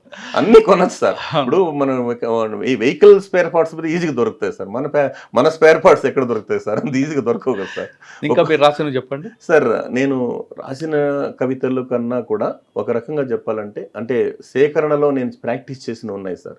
ఇదే విద్యార్థి లోకానికి చెప్పేటప్పుడు ఏం చెప్తామంటే సార్, మన రవీంద్రనాథ్ ఠాగూర్ యొక్క కవిత అద్భుతంగా ఉంటుంది సార్. అది ఎక్కడ మనుషులు సగర్వంగా సగౌరవంగా తల ఎత్తుకు తిరుగుతారో, ఎక్కడ వారి మనసులు నిబ్బరంగా నిర్భయంగా ఉంటాయో, ఎక్కడ జ్ఞాన విజ్ఞానపు కాంతులు తామర తుంపర్లుగా విరివిగా వెళ్ళి విరుస్తాయో, ఎక్కడ ప్రపంచం సంసారపు గోడల మధ్య ముక్కలుగా విడిపోదో, ఎక్కడ సర్వాంతరాలంలో నుంచి కలకండ పలుకుల్లాంటి పలుకులు బయటకు వెడలుతాయో, ఎక్కడ అలసట ఎరుగని శ్రమ తన బాహువులను పరిపూర్ణత వైపు తాకుతుందో, ఎక్కడ నిర్జీవమైన అజ్ఞానపు ఎడారిలో స్వచ్ఛమైన బుద్ధి ప్రవాహం ఇంకిపోకుండా ఉంటుందో, అక్కడ నిరంతరం వికసించే కార్యాలలోనికి, ప్రకాశించే భావాలలోనికి నన్ను, నా కుటుంబాన్ని, నా దేశాన్ని, నా బంధు మిత్రులు నడిపించు భగవంతుడన్న రవీంద్రనాథ్ ఠాగూర్ ప్రతిరూపాలుగా మన భారతీయ విద్యార్థులు తినడానికి తిండి లేని స్థాయి నుండి తినడానికి సమయం లేని స్థాయికి ఎదగడమే విజయం, శ్రమించిస్తే విజయం, విశ్రమిస్తే అపజయం అని చెప్పి ప్రతి విద్యా సంస్థలో చెప్తుంటాను సార్. సార్ మీరు ఇటువంటి మోటివేషనల్ క్లాస్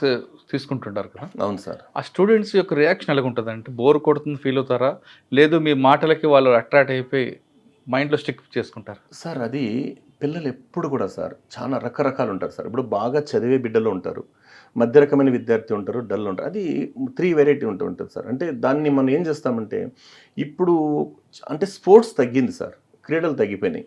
రెండోది ఎక్కువ శాతం ఏం చేస్తున్నారంటే పుస్తకాల పురుగులు అన్నారు. దాని తగ్గట్టు ఇంకా చెప్పాలంటే నెట్ సార్. ఒకప్పుడు బుక్ కల్చర్, ఇప్పుడు లుక్ కల్చర్. అంతే కదా సార్. ఒకప్పుడు బుక్ కల్చర్, ఇప్పుడు లుక్ కల్చర్. అంటే చాలా వరకు మార్పు వచ్చింది. అదే క్రమంలో ఏం చేస్తామంటే వాళ్ళకు ఏదైనా మంచి విషయం చెప్తే మంచి మాటలు చెప్పేవాళ్ళు తగ్గారు సార్ ఇప్పుడు. రెండోది ఉపాధ్యాయులు పాఠాలు చెప్తారు, అదే పెద్దవాళ్ళు కొంతమంది జీవిత పాఠాలు చెప్తారు. అంటే మీరు వెళ్ళి క్లాస్ తీసుకున్నప్పుడు వాళ్ళ రియాక్షన్ ఎలా ఉంటుందంటే? చాలా హ్యాపీ ఫీల్ అవుతారు సార్, చాలా హ్యాపీ ఫీల్ అవుతారు. ఎందుకంటే వాళ్ళని వెళ్ళంగానే వాళ్ళకు ఏది అవసరమో అది చెప్తాం సార్ మనం. అప్పుడు వాళ్ళు మన ట్రాక్లోకి వస్తారు సార్. ట్రాక్లోకి వచ్చినప్పుడు ఎందుకంటే ఆ మైండ్ పవర్ సార్, ఆ మైండ్ని మనం గెలుచుకోవడం. ఆ గెలుచుకునే క్రమంలో చిన్న చిన్న మోరల్ స్టోరీస్ చెప్తుంటాం. ఎగ్జాంపుల్ సార్, క్లాస్ రూమ్లోకి వెళ్తాం, వెళ్ళంగానే ప్రతి ఒక్కరు కోరుకుంటారు కదా సార్, నాన్న నువ్వు బాగా చదువుకోవాలి, చదువుకోకపోతే నువ్వు పాడవుతావు, లేదా ఈ పని సక్రమంగా చెయ్యి, ఇది ప్రతి చెప్తుంటారు. కానీ చెప్పేది ఒక కథ విధానంలో చెప్తే సార్ మైండ్కి ఎక్కుతుంది. ఒక చిన్న ఎగ్జాంపుల్ చెప్తాను సార్. నేను స్కూల్కి వెళ్తాను, వెళ్ళిన తర్వాత బాబు మీ ప్రిన్సిపాల్ గారు ఒక పెద్ద రంగురంగుల గాలిపటాన్ని ఆకాశంలోకి ఎగరేశారు మన క్యాంపస్ అంటే పైనుంచి. అదే మన క్యాంపస్లో పక్కన చెట్లో ఒక రామచిలుక ఉంటుంది, రామచిలుక సార్. అదేం చేస్తుందంటే ఒకసారి అబ్బాయి ఇదేదో పైన ఎగురుతోంది చూద్దామని చెప్పి వెంటనే ఏం చేస్తుంది, ఇది కూడా పాపం చాలా కష్టపడిపోతుంది సార్. గాలిపటం ఈజీగా వెళ్ళిపోయింది. పాపం రామచిలుక అతి కష్టమైన దగ్గరికి వెళ్ళి హాయ్ గుడ్ ఈవినింగ్ బా, చాలా బాగున్నావు నువ్వు అంటే ఎవరు నువ్వు అని. ఎందుకంటే ఇది కలర్ కదా సార్, రంగురంగుల గాలిపటం కొంచెం మనకి ఇగో ఎక్కువ అందంగా ఉన్నాం కదా. సరే వెంటనే ఎవరినో అంటే నేను కూడా రామచిలుక అండి, నేను కూడా మీ క్యాంపస్లో పక్కన చెట్లో ఉంటాను, నువ్వు చాలా హైట్లో ఎగురుతున్నావు, నేను చూద్దామని వచ్చాను బాబు, కంగ్రాచులేషన్స్ అంటే ఇంకా హైట్కి పోతా, కింద మా ప్రిన్సిపాల్ గారు పట్టుకున్నారు, ఆయన గాన వదిలేస్తే ఇంకా హైట్కి పోతా, కావాలంటే నీ ముక్కుతో ఈ దారాన్ని కట్ చేయంటుంది. వద్దులే బాబు నేను పోతానంటే కట్ చేయను అనింది. ఏం చేసింది, ఇది దారాన్ని కొరికింది. గాలిపటం ఎక్కడ పోయింది సార్? తెగిన గాలిపటం ఎక్కడికైనా వెళ్తుంది. అదేంటంటే కింద పడింది అంటారు పిల్లలు. కింద కాదు నాన్న, మున్సిపాలిటీ మురికాలలో పడిందని చెప్తాం సార్. ఎందుకంటే మన జీవితంలో మనం ఎదిగేంత వరకు తల్లి తండ్రి గురువు వీళ్ళ యొక్క ఆధ్వర్యంలో మనం కనుక ఏదైతే వాళ్ళు చెప్పిన నిబంధనలు పాటిస్తామో మనకి సేఫ్టీ ఉంటుంది. లేకపోతే తెగిన గాలిపటం. దీనికి ఎగ్జాంపుల్ ఇలా సార్, ఇలా చెప్తే అని ఉంటుంది సార్. అదే క్రమంలో ఇంకొక కూడా మనం మోరల్ స్టోరీస్ కోసం చిన్న చిన్నగా చెప్తుంటాం. ఛాన్స్ చాయిస్ అని ఒక అతను శంభులింగం అంట సార్, అతని పేరు శంభులింగం. చనిపోయి యమలోకం పోతాడు. అక్కడ అతన్ని స్వర్గానికో నరకానికో ట్రాన్స్ఫర్ చేయాలి కదా సార్, అతన్ని పెండింగ్లో పెట్టారు. యమధర్మరాజు చిత్రగుప్తుని అడిగారు యముండా అని, ఎందుకై అతన్ని స్వర్గానికో నరకానికో ట్రాన్స్ఫర్ చేయకూడదు అంటే, ఏం లేదు ప్రభు, ఇతను 200 మంచి పనులు చేశాడు, 200 చెడ్డ పనులు చేశాడు, అందుకే కన్ఫ్యూజ్ ఏం చేయాలి అర్థం కాదు. అతన్ని అడుగుంటారు. అతను అంటాడు, నీకేం బాబు, నీకు స్వర్గం కావాలా నరకం కావాలంటే, నువ్వేమయ్యా నాకు చెప్పేది, ముందు స్వర్గం చూస్తా, నరకం చూస్తా, ఏది బాగుంటే సెలెక్ట్ చేసుకుంటా, ఛాన్స్ వద్దు, ఛాయిస్ నాది. ఇప్పుడు చెప్పండి బాబు, మీకు ఛాన్స్ కావాలా ఛాయిస్ కావాలా? అంతే కదా సార్. ఒక అబ్బాయిని అడిగారు అదే క్రమంలో, బాబు ఇఫ్ యూ డోంట్ మైండ్ నీకు ఏం అవుతావు అని కోరితే స్టూడెంట్ అన్నాడు. అతను ఏం చెప్పాడంటే, సార్ 6 5 4 3 2 1 0 అన్నాడు. ఇదేంద్రా అంటే కౌంట్ అని చెప్పాడంటే, 6 మీన్స్ నాకు 6 డిజిట్స్ శాలరీ సార్, అంటే 6 అంకెల జీతం, ₹1,00,000 జీతం కావాలా. 5 నేను 5 వారానికి 5 రోజులు పని చేస్తా, 2 days రెస్ట్ తీసుకుంటా ఫ్యామిలీతో. చూడు సార్ ఎంత మంచి కోరిక. 4 4 చక్రాల కారు కావాలి. 3 3 బెడ్రూమ్ ఫ్లాట్, ఒకటి నాకు నా భార్యకి, మా అమ్మ నాన్నకి, నా బిడ్డలకి. 2 ఒక అమ్మాయి ఒక అబ్బాయి. 1 ఒకే పెళ్ళాం. 0 టెన్షన్ లేకుండా బతకడం. చిన్నప్పటి నుంచి సార్. అందుకే ఏం చెప్తున్నాము, 10th class, intermediate first year and second year, ఈ 3 సంవత్సరాలు ఎవరైతే హార్డ్ వర్క్ చేస్తారో 30 సంవత్సరాలు మహారాజులాగా మహారాణిలాగా బతుకుతారండి. ఇది పెద్దవాళ్ళు చెప్పిందే. నేను చెప్తాను, ఏదైతే నువ్వు ఇష్టపడతావు అది నీకు వెనకటికి ఇన్స్టాల్మెంట్ లైఫ్ లేని బతకచ్చు కదా సార్, ఇన్స్టాల్మెంట్ లేని లైఫ్. అదే క్రమంలో ఇంకో చిన్న మోరల్ స్టోరీ ఉంది సార్. ఒకసారి యుఎస్లో చిన్న ప్రయోగం చేశారంట సార్. 100 మంది స్టూడెంట్స్ని క్లాస్ రూమ్లో కూర్చోబెట్టి వాళ్ళకి ఇష్టమైన స్వీట్స్ ఏమైనా రాసి ఉండరా బాబు అంటే, వాళ్ళు లడ్డు, గులాబ్ జామ్, జాంగరీ అని చెప్పి అంత స్లిప్పులు రాసిచ్చారు. వాళ్ళకి ఇష్టమైన స్వీట్స్ సార్, రకరకాలు ఉన్నాయి కదా సార్ ఇష్టమైన స్వీట్స్. అది తెచ్చి ఏం చేశారు వాళ్ళు, అది జడ్జ్ చేసి ముద్ర పెట్టారు. చూపు అంతా దేని మీద ఉంది సార్ ఇంకా పిల్లలకి, స్వీట్స్ మీదే. అప్పుడు పిల్లలు చెప్తారు, నాన్న దేని మీద ఉందిరా చూపు, స్వీట్స్, ఓకే రైట్ నీకు నచ్చిన స్వీట్ ఆడుంది. వాళ్ళు చేయి పెట్టారు, రే ఆగండ్రా అన్నారు. ఏమంటే 2 hours ఆ స్వీట్స్ ముట్టకూడదంట సార్. సచ్చిరా గొడ్డు. ఎవరైతే 2 గంటలు ముట్టకుండా ఉంటారో వాళ్ళకి మేము 1+2 ఇస్తాం అని చెప్పేసి డోర్ లాక్ చేసుకుని వెళ్ళిపోయారు. 2 గంటల తర్వాత వచ్చి చూస్తే ఏమన్నా స్వీట్స్ ఉన్నాయా లేవంటే లేవు సార్ అంటారు. సరే అప్పుడు మన దగ్గర ఉన్న సబ్జెక్ట్ ఏంటి, 60 మెంబర్స్ ఎత్తుకొని తినేశారంట సార్. ఓహో వాళ్ళు ఇచ్చే స్వీట్స్ కోసం మేము ఎదురు చూస్తుంటామా అని. 40 ఉన్నారు కదా సార్ బ్యాలెన్స్, దాంతో 30 మెంబర్స్ ఈ పక్క ఆ పక్క గిల్లుకొని తిన్నారంట. రిమైనింగ్ 10 వాళ్ళు స్వీట్ టచ్ చేయలేదంట sir. After 20 years what they are doing now అని చెప్పి సర్వేకి పోతే ఆ 60 members they are doing ordinary life sir. ఆ 30% ఇల్లుకొని తిన్నటువంటి వాళ్ళు government salary and corporate salary. The remaining 10 వాళ్ళు ఎవరంటే నువ్వు ఎదగడానికి ప్రపంచం కావాలి, ఎదిగిన తర్వాత ఈ ప్రపంచానికి నువ్వు కావాలి, కాబట్టి నీ కోసం ఈ ప్రపంచం ఎదురు చూసేటంత ఎత్తుకెదిగని చెప్పి శాలరీ కొట్టించుకునే విధంగా ఒక ఐఏఎస్ ఉండొచ్చు, ఐపీఎస్ ఉండొచ్చు, ఇండస్ట్రియలిస్ట్ ఉండొచ్చు, దమ్మున్న నాయకుడై ఉండొచ్చు, నాయకురాలై ఉండొచ్చు. Choice is yours. మీకు 60 కావాలా, 30 కావాలా, 10 కావాలా? చూడు సార్ ఎంత బాగా వింటారు సార్ పిల్లలు. అప్పుడు అందరూ మేము 10 సార్ అంటారు. అంటే మీ పని మీరు చేయండి, అంతే కదా సార్. మీకు కావాల్సిన చదువే కదా, చదువే. అందుకే శిల లాంటి బతుకుల్ని శిల్పంగా మార్చేదే విద్య, మనిషిని భగవంతుణ్ణి భాగ్యవంతుణ్ణి చేసేదే విద్య. సృష్టిలో ఇతరులకు ఎంత పంచినా మరింత పెరిగేది విద్య ఒక్కటే. రాజు రాజ్యంలో మాత్రమే పూజింపబడతాడు, విద్యావంతుడు ప్రపంచంలో ఎక్కడ ఉన్నా పూజింపబడతాడని చెప్పడానికి సార్. చాలా రాసినట్టున్నారు మరి. అంటే ఉన్నాయి సార్, చెప్పండి. అందులో బాగా నచ్చింది చెప్పండి. బాగా నచ్చింది స్వచ్ఛ భారత్కి సంబంధించి హైదరాబాద్లో ఉన్నటువంటి విశ్రాంత ఈఎస్ఐ అధికారి శ్రీ కేఎల్ కామేశ్వరరావు గారు సార్. ఆయన 2 లైన్స్ రాస్తారు, అవి హార్ట్ టచింగ్ ఉంటాయి సార్. ఆయన రాసింది ఏంటి, బలహీనతకు అందమైన పేరు హాబీ, హాబీ ఒక్క ముళ్ళ గులాబీ. నెక్స్ట్ సార్, కులగోత్రాలు మలమూత్రాలు ఒకలాంటివే, కులగోత్రాలు మలమూత్రాలు ఒకలాంటివే, అలాంటి విసర్జిస్తేనే ఆరోగ్యం, ఒకటి దేహానికి మరొకటి దేశానికి. సార్ ఇది ఆయన ఆ మహానుభావుడు రాసిందే ఇది. అదే క్రమంలో ఆయన కొడుకు గురించి రాశాడు సార్. పున్నామ నరకం నుంచి రక్షించువాడు పుత్రుడట, కన్నవారు కనుల ముందున్నప్పుడు అన్నమిచ్చుటకు నరకం చూపించిన తనయుడు పున్నామ నరకం నుంచి రక్షించునట హతవిధి అన్నారు సార్. అదే అమ్మ గురించి రాసింది ఏంటంటే సార్, నెలల బాలునికి నెలబాలుని చూపించి మురిపాలు పంచే స్తన్యజీవి, ఇల్లాలి పాలనలో తన యునికినే మరచిన తనయుని మరవలేని ధన్యజీవి అమ్మ అని రాశాడు సార్. అదే క్రమంలో స్వచ్ఛ భారత్ అనే నినాదానికి ఉదాహరణగా అంతకు ముందే ఆయన రాసినటువంటి అద్భుతమైన కవిత గోడ గోడు సార్. గోడ గోడు, చరిత్రలో నాకు స్థానం ఉందని గర్వం చైనా గోడగా, విచిత్రంగా పడగొట్టబడిన ఆత్మీయులను కలిపిన ఆనందం బెర్లిన్ గోడగా, గృహానికైనా కారాగృహానికైనా పహరా నేనే ప్రహరీగా, పచ్చదనం పరిశుభ్రం ఎయిడ్స్ ప్రకటనేదే ఆసరా నేనే, చివరికి పల్లెపడుచు నా ముఖాన పేడగొట్టిన ఆరబెట్టి అందించేది నేనే, ఇంతటి ఘనచరిత గల నన్ను చదువు నేర్వని కుక్క కాలెత్తి దడిపినా భరిస్తున్నా, చదువు నేర్చిన ఎందరో ఆ పని చేస్తుంటే మౌనంగా రోధిస్తున్నా. మహానుభావుడు కామేశ్వరరావు గారు రాసింది నేను చెప్తున్నాను సార్. ఆ రకంగా చూస్తే సార్ ఇంకా ఒకటి చెప్పడానికి ఏమంటే, పిల్లలకు చెప్తుంటారు సార్ క్లాస్ రూమ్లోకి వెళ్ళిన తర్వాత, అంటే కోరిక కొన్నాళ్ళే బతికిస్తుంది, ఆశ చచ్చేదాకా బతికిస్తుంది, ఆశయం చనిపోయిన తర్వాత కూడా బతికిస్తుంది. అదే క్రమంలో మహాత్మా గాంధీ గారు చెప్పిన ఒక గొప్ప నినాదం ఏమంటే సార్, 1 సంవత్సరంలో ఫలితం రావాలంటే వరి పొలం నాటాలంట సార్, 10 సంవత్సరాల ఫలితం రావాలంటే పళ్ళ తోటలు నాటండి అన్నారు, 100 సంవత్సరాలు ఫలితం రావాలంటే మంచి మనసున్న మనుషుల్ని నాటండి అన్నారు మహానుభావులు.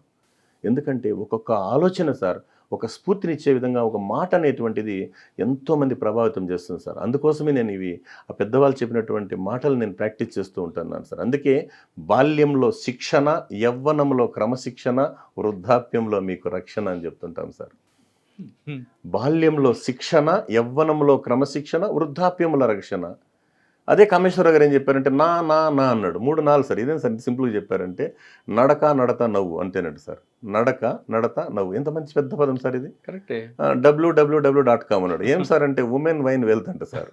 ఉమెన్ మీన్స్ ఒకే పెళ్ళాం, వైన్ అంటే లిక్కర్ దూరంగా ఉండు, వెల్త్ అంటే కరప్షన్కి దూరంగా ఉండు. ఆయన చెప్పింది అంటే అది ఆయన బ్రాహ్మణోత్తములు చాలా చక్కగా మధ్య మధ్యలో చెప్తుంటారు నాకు. అంటే రామ్మూర్తి నా కవితలు ప్రపంచానికి చెప్పింది నువ్వే అన్నారు. అంటే సార్ మీరు నాకు పరిచయం కూడా నా భాగ్యనగరంలో అసెంబ్లీ డ్యూటీకి వెళ్ళినప్పుడు ఎవరో ఇట్లా కూర్చున్నారు సార్. ఇట్లా నేను రవీంద్ర భారతిలో మన కాంతారావు గారు మా గురువు గారిని ఐపీఎస్ ఆఫీసర్ని కలవాలని వెళ్తే అంత సినిమాకి వెళ్తారు, నేను కళాకారుడు కాబట్టి రవీంద్ర భారతిలోకి వెళ్ళాను. అక్కడ సరే ఇట్లా జస్ట్ లైక్ అంటే సార్ చైర్ బాగాలేదు సార్, ఎవరు తెల్లబట్టేసి కూర్చుంటుంటే సార్ కాసేపు ఆగండి అన్నాను. ఏమంటే పేపర్ని నా దగ్గర ఉన్న రఫ్ నోట్ ఉంటుంది నా దగ్గర, అది చింపి పేపర్ని తుడిచేసి కూర్చోండి నేను. ఇట్లా చూశాడు. ఏమంటే ఈ భాగ్యనగరంలో ఎవరబ్బా నాకు ఇంత సేవ చేసేవాళ్ళు అనుకున్నాను. అది దైవ సంకల్పం సార్ అదని చెప్పాను సార్. అప్పుడు అక్కడ చూడండి సార్, మనం చేసేటటువంటి గొప్ప ఎలా తెలుస్తుందని చెప్పడానికి ఒక ఎగ్జాంపుల్ చెప్తాను సార్. రవీంద్ర భారతి కళాక్షేత్రంలో ఆ కళాకారుడు చివరిలో వచ్చాడు సార్, చింతామణి డ్రామాలో చివరిగా వచ్చి ఇట్లా అందరికి అభివాదం చేసి క్లాప్స్ అందరూ అంటే కరతాళాలు మారుమోగిపోతున్నాయి. ఆయన ఏమన్నాడంటే, నేను ఈరోజు మీ ముందర బ్రతికి ఉన్నానంటే కారణం ఒక మహానుభావుడు. ఆయన చేసిన వైద్యం నన్ను బతికించిందో లేదో నాకు తెలియదు, కానీ ఆయన అన్న మాటలే నన్ను బతికించాయి. ఆయన ఎవరో కాదండి, డాక్టర్ ప్రేమానంద్, కార్డియాలజిస్ట్, విజయవాడ అన్నారు సార్. అంటే మాటకు అంత విలువ ఉంది సార్, మాటకు అంత విలువ ఉంది. మాటే మిత్రత్వం అంటే మన స్నేహాన్ని కానీ అంటే మిత్ర బృందాన్ని కావచ్చు, దేనికైనా కావచ్చు సార్. మన కోపంతో ఎవరినో ఒక మాట అన్నామనుకోండి సార్, ఆ ముఖం అనేస్తాం సార్. అనడం చాలా ఈజీ. రాయిని నీటిలోకి విసిరినాను సార్, మళ్ళీ రాయిని తేలేం కదా సార్. అందుకే ఆలోచించి మాట్లాడంటున్నారు. అందుకే నేను యూనిఫామ్ వేసుకున్నా, మా ఆఫీసర్స్ బ్లెస్సింగ్స్ వల్ల నేను కూడా సార్ నా తీరిక సమయాల్లో నేను వెళ్ళి ఏదో నాకు నేను అన్నీ సర్వం సార్. అప్పుడు చాలా నాకు జరిగినటువంటి లైఫ్లో ఉన్న ఆటంకాలు తట్టుకోవడానికి సార్, నేను ఆ స్ట్రెస్ జయించడానికి ఎంతకాలం భూమి మీద ఉంటామో తెలియదు సార్. ఈరోజు ఇంట్లో రేపు మంటలో ఉంటారు సార్. అందుకోసమని ఈ మధ్యకాలంలో మాకు రెడ్డప్ప సార్ కూడా చెప్పాడు, జీవితం అంటే కాలి క్రింద ఉన్న మట్టి తల మీద పడేలోపు ఉన్న మధ్య సమయమే జీవితం అన్నాడు సార్. అదే క్రమంలో ఆయనే చెప్పాడు సార్, గొప్ప మాట చెప్పాడు నాన్న గురించి చెప్పింది. ఆయన ఏమంటే, పూజిస్తే దైవం, ప్రేమిస్తే తల్లి, గౌరవిస్తే గురువు, అభిమానిస్తే స్నేహితుడు, అన్నీ కలిపితేనే నాన్న. అది మన రెడ్డప్ప గారు చెప్పిందే సార్, శ్రీ పోతుపోలు రెడ్డప్ప గారు. ఎందుకంటే నేను కలిసినప్పుడు చెప్తూ ఉంటాను అనమాట. అదే క్రమంలో సార్, ఈ మధ్యకాలంలో వచ్చే క్రమంలో నేను స్టీఫెన్ హాకింగ్ సార్, మహనీయుని గురించి శ్రీ పాపినేని శివశంకర్ గారు రచించినటువంటి అద్భుతమైనటువంటి కవిత అది. ఎందుకు చెప్తాం దాని అంటే, యువతకి మనకు అన్ని కాళ్ళు చేతులు అన్నీ బాగుంటాయి సార్, కానీ దయచేసి ఏమనుకోవద్దండి, కొంతమందికి బ్రెయిన్ పనిచేయదంటారు. కానీ ఇదే క్రమంలో ఆయనకు ఏ బాడీలో ఉన్న పార్ట్స్ ఏమీ పనిచేయవు, కానీ బ్రెయిన్ యాక్టివ్ సార్. అంతే కదా సార్, బ్రెయిన్ యాక్టివ్. ఆయన చెప్పాడు సార్, ఆయన శివశంకర్ గారు పాపినేని శివశంకర్ గారు రాశారు, మహానుభావుడు. అంటే స్టీఫెన్ హాకింగ్ గురించి సార్, ఫిజికల్లీ ఛాలెంజ్డ్ కాడు, ఫిజిక్స్నే ఛాలెంజ్ చేసినవాడు, దేహ విధ్వంసం చేసే మోటార్ న్యూరాన్ వ్యాధిని విజ్ఞాన వ్యాయామంతో అధిగమించినవాడు, ధ్వనులుగా పొల్లులుగా విడిపోయి పడిపోయిన మాటను స్పీచ్ సెన్సైజర్స్తో స్థిరపరుచుకున్నవాడు, ప్రపంచంలో ప్రతి వికలాంగుడికి గుండె దటువనిచ్చినవాడు, కాస్మిక్ కడలిలో బుద్ధి బాహువులు గల గజయితగాడు, అండాండ పిండాండ నులిపోగులలో ఉయ్యాల లోగినవాడు, విశ్వానికి అంతం లేదని పంతంతో బ్రహ్మాండానికి గ్రాండ్ డిజైన్ నిర్మించి అఖిలాండకోటి బ్రహ్మాండ నాయకునికే ప్రవేశం నిరాకరించినవాడు, విశ్వ రహస్యాన్ని ఛేదించినదే మరణించనన్నవాడు, బ్లాక్ హోల్స్ అండ్ బేబీ యూనివర్స్కు గ్రాండ్ డిజైన్ చేసినవాడు, వికలాంగుడు కానే కాదు సకల మేధాంగ సుందరుడు, స్టీఫెన్ హాకింగ్, ఐన్స్టీన్కు అసలైన వారసుడు అన్నారు సార్. మీరు ఇవన్నీ చూస్తున్నారు కదా, పిల్లలకి గతంలో మనం ఏడిస్తున్నా, అన్నం తినకపోయినా అమ్మా నాన్న దగ్గర తినిపించి ఒక చందమామ కథ చెప్పో, లేదా ఇంకొక చిన్న చిన్న కథలు చెప్తే తినిపించేవారు. ఇప్పుడు కాలక్రమేణా అది పూర్తిగా కనుమరుగైంది. పిల్లలు ఏడ్చారంటే సెల్ ఫోన్ ఇవ్వడం, అన్నం తినకపోతే వాడి చేతి సెల్ ఫోన్ ఇవ్వడం, స్కూల్కి వెళ్ళకపోతే సెల్ ఫోన్ ఇవ్వడం, అన్నిటికీ మొబైల్ ఫోన్ అలవాటు చేస్తున్నారు.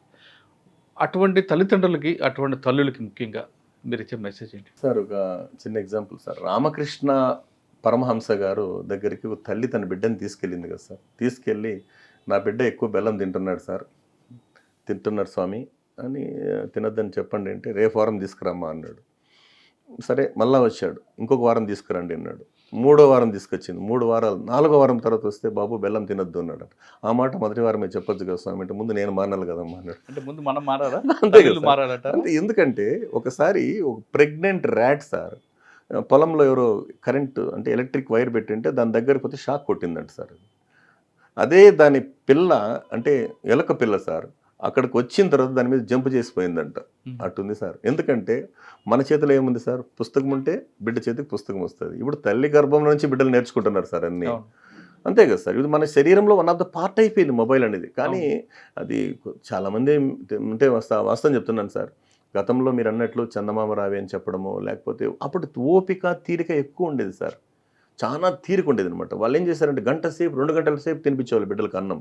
ఇప్పుడు డ్యూటీలు ముగిచి వస్తానట్లే పాప మా ఇరిటేషను ఫ్రస్ట్రేషను రే నాన్న తినరాడు వాడు తిన్నపో ఉంటాడు. ఏం చేయాలి సార్ దాంతో ఏం అనలేని పరిస్థితి సార్. అంటే మా బాధలు మీకు ఏం తెలుసండి అంటారు. అంటే సాఫ్ట్వేర్ జాబ్స్ ఉంటాయి కదా సార్ వాళ్ళు ఫుల్ టెన్షన్ ఉంటారు. ఇంకా ఇంటి పని అంటే ఈ రకంగా అదే ఏమనుకో సార్ దయచేసి ఏమనుకోదండి. అదే గ్రాండ్ ఫాదర్ ఉంటే గ్రాండ్ మదర్ ఉంటే సార్ మేనత్తలు మేనమామలు ఉంటే అంతే సార్. అలాగే అన్నో తమ్ముడో బావో బామర్దో పెద్దనాన్న ఇది కొత్తగా సార్ దయచేసి నేను మాట చెప్తున్నా సార్ మనస్ఫూర్తిగా ఎందుకంటే నేను స్థాయి మించి నేను మాట్లాడకూడదు. కానీ అమ్మాయిలు కూడా సార్ అత్తగారింట్లో అడుగుపెట్టిన తర్వాత ఆ పరిస్థితులకు అనుకూలంగా గనక ఉండగలిగితే అనుకూలంగా సర్దుబాటు చేసుకుంటే సార్ అంటే కొంచెం ఓపిక అనేది ఉండాలి. ఆ ఓపిక లేనప్పుడు ఏమవుతుందంటే సార్ దుష్పరిణామాలు ఎక్కువైతాయి. ఒకసారి సార్ ఒక అమ్మాయి పెళ్ళైన కొద్ది రోజులకే సూట్ కేసు సర్దుకొని ఇంటికి వచ్చేసిందంట. ఎక్కడికి? పుట్టింటికి వచ్చింది. తల్లి ఏం చేసింది, తన చేయి పట్టుకొని వెంటనే వంట రూమ్లోకి తీసుకెళ్ళి 3 గిన్నెలు పెట్టింది సార్. ఒక గిన్నెలో ఏం చేసిందంటే క్యారెట్, ఒక గిన్నెలో కోడిగుడ్డు, ఒక గిన్నెలో కాఫీ గింజలు కలిపింది సార్. కాఫీ గింజలు కలిపిన తర్వాత హాఫ్ అన్ అవర్కి ఏమైంది సార్, కోడిగుడ్డు ఏమైంది, మెత్తగా ఉండేది గట్టిపడింది, క్యారెట్ గట్టిగా ఉండేది మెత్తబడింది, కాఫీ గింజలు రంగును మార్చేసే స్వభావంతో కలిసిపోయినాయి గింజల్లో సార్. నీళ్ళలో కలిసిపోయి హ్యాపీ కాఫీ అయిపోయింది. కాఫీ గింజలు కాఫీ నీళ్ళలో కలిసిపోయి టేస్ట్ వచ్చేసింది. చూడమ్మా మీ అత్తగారింట్లో గట్టిగా ఉంటే మెత్తగా ఉండు, మెత్తగా ఉంటే గట్టిగా ఉండు. కాఫీ గింజలు అంటే మీ కాఫీలో ఉన్నట్టు గింజల్లాగా ఆ నీళ్ళలో కలిసి ఎలా టేస్ట్ ఇస్తుందో అందరిలో కలిసిపోయి సంతోషంగా బతుకమ్మ అని చెప్పిందంట సార్ ఆ మహాతల్లి. అటువంటి కథలు చెప్పేవాళ్ళు ఎవరున్నారు? ఎవరు లేరు సార్. ఇప్పుడు అదే కదా ఇప్పుడు వచ్చింది. కూతురు వచ్చిందని కానీ మీరు అన్నట్లుగా కూర్చోబెట్టి నచ్చే. అవును సార్. ఇప్పటికైనా అత్తవారిలే నీకు శాశ్వతం అని చెప్పే తల్లిదండ్రులు లేరండి. తగ్గింది. ఇప్పుడు కూడా కూతురు రాగానే వాడిని వదిలిపెట్టి మేము ఉన్నాం కదా అని సపోర్ట్ చేసే తల్లిదండ్రులు ఎక్కువ. వాళ్ళకన్నా పక్కన ప్రేరేపణ ఎక్కువైపోయింది సార్. వీళ్ళ ఆధిపత్యము ఇంటి గుట్టు వ్యాధి రెట్టున్నారు సార్. ఈ మధ్య జడ్జి గారు మాకు ఏదో సమావేశంలో చెప్పారు. ఏమంటే మీరు ఏదైనా సమస్య వస్తే 4 గోడల మధ్య పరిష్కారం చేసుకోండి, లేదా కాంపౌండ్లో పరిష్కారం చేసుకోండి, లేదా ఊర్లో చేసుకోండి, ఊరు బయట రావద్దండి అన్నారు. ఇప్పుడు ఏమవుతుంది సార్, ఇంటి గుట్టు 4 గోడల దగ్గర అయిపోయింది. అంటే దీనివల్ల ఎవరికి మనశ్శాంతి లేదు సార్. పాపం అనుకుంటామే కానీ వాళ్ళు తొందరగా కలుసుకుంటారు, తీరిగ్గా పశ్చాత్తాపడుతున్నారు సార్. కరెక్ట్. ఇది అంటే దానివల్ల ఏమైందంటే సార్ చెప్పాను కదా sir, morning darling evening divorce. అంటే దీనికి ఏం చేయాలంటే సార్ వాళ్ళు ఆలోచించుకోగలగాల. ఏమంటే ఉమ్మడి కుటుంబ వ్యవస్థ పూర్తిగా కొలాప్స్ అవడం దీనికి ప్రధాన కారణం. ప్రధాన కారణం అని చెప్పొచ్చు. కానీ ఆర్థిక కారణాల నేపథ్యంలో, ప్రపంచీకరణ నేపథ్యంలో, బతుకు తెరువు నేపథ్యంలో వాళ్ళు ఏమని ఒక గతంలో ఒక 200-300 సంపాదిస్తే సార్ హ్యాపీ ఇంటిల్లి పది సంతోషంగా ఎంజాయ్ చేసేటప్పుడు ఇప్పుడు ఏమైంది సార్, అవసరాల కన్నా సౌకర్యాలు ఎక్కువైపోయినాయి, విలాసాలు ఎక్కువైపోయినాయి. అవసరం సౌకర్యం వినోదం విలాసం అంతే. దాంతో ఆదాయం తక్కువైన ఏమైందంటే టోటల్గా దాని మీద అంటే హద్దు మీరినటువంటి కోరికలు ఉంటాయి కదా సార్, అంటే స్థాయికి మించి వాటి వల్లనే అనేక రకాల ఇబ్బందులు వస్తాయి సార్. దాని ప్రకారంగా తీసుకుంటే సార్ ఇప్పుడున్నటువంటి పరిస్థితుల్లో ఇంకొక అద్భుతమైన సార్, నేను పిల్లల కోసం మనం ఎక్కడైతే చెప్తుంటామో సార్ మామూలుగా ఒక కొటేషన్స్ ఉండి తీసుకుంటా, సిరివెన్నెల సీతారామ శాస్త్రి గారు రచించినటువంటి ఉంది కదా సార్. ఆకాశం నీ హద్దురా, అవకాశం వదలద్దురా, నేల విడిచి సాములెన్నో చెయ్యరా, మబ్బుల్లో పరువంతా నీదిరా, నిలబడి తాగే నీళ్లు చేదురా, పరిగెత్తైన పాలు తాగరా, మనసు మైదానము లాంటిదిరా, నిరాశల ఇసుక చల్లితే ఎడారవుతుందిరా, చిరు ఆశల చినుకు కురిస్తే గెలుపు గులాబీ వికసిస్తుందిరా, బ్రతుకంటే బస్తీమే సవాలురా, ఈ ప్రపంచమే మాయాబజారురా, గురి చూసి కొట్టాలిరా, వల వేసి పట్టాలిరా, చుడిలోకి దూకాలిరా, ఎత్తుకు ఎదగాలంటే ఒడ్డుకు చేరాలంటే తడాక మజాక చూపాలిరా, సరే సై అంటూ బరిలోకి దూకాలిరా, నుదిటి రాత మార్చి రాయాలిరా, 100 ఏళ్ల అనుభవాలు నీవిరా, అనుకున్నది పొందడమే నీతిరా, నీకున్నది పెంచడమే ఖ్యాతిరా, మనిషి జన్మ మరువలేని ఛాన్స్ రా, ఈ ఛాన్స్ లో జాకుపాటు కొట్టాలిరా, కడలి నడుమ పడవ మునిగితే కడదాకా ఇదలిరా, నీరు లేని ఎడారిలో కన్నీరైనా తాగి బ్రతకాలిరా, అనుకున్న లక్ష్యాన్ని సాధించి అమ్మ నాన్నల్ని గుండెల్లో పెట్టి చూసుకునే బంగారు బిడ్డలు కావాలని మనస్ఫూర్తిగా భగవంతుణ్ణి, అల్లాని, జీసస్ని కోరుకుంటున్నాను. ఎందుకంటే ఇటువంటి అద్భుతమైన మాట ఒక్కటన్నా ఒక బిడ్డకి లేకపోయినా ఒక బిడ్డకి కనెక్ట్ అవుతుంది కదా సార్.